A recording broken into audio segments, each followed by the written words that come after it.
आलास शेवटी पावलांमागे पावले टाकत माझ्या समाधी शेजारी येऊन पोहोचलास ना. ये बैस इथे. खूप थकलास ना रे. डोळे भरून आलेत तुझे आणि मनावरचं ओझं तर तुझ्या खांद्यापेक्षाही जड झालंय हे मी पाहत होतो.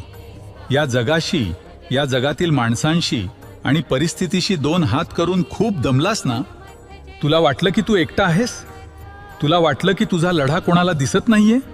अरे जेव्हा जेव्हा तू संकटांशी लढत होतास, जेव्हा जेव्हा जग तुला मागे ओढत होतं, तेव्हा तुझा प्रत्येक श्वास, तुझं प्रत्येक रडू मी ऐकत होतो. हे बघ माझ्याकडे. मी कुठे गेलोय. मी तर इथेच आहे, तुझ्या समोर, तुझ्या आत. भिवू नकोस, मी तुझ्या पाठीशी आहे. हे काय मी फक्त सांगण्यासाठी म्हटलं होतं. तो माझा तुला दिलेला शब्द आहे बाळा. हे जग आहे, इथे चढ उतार येणारच, पण म्हणून तू धीर सोड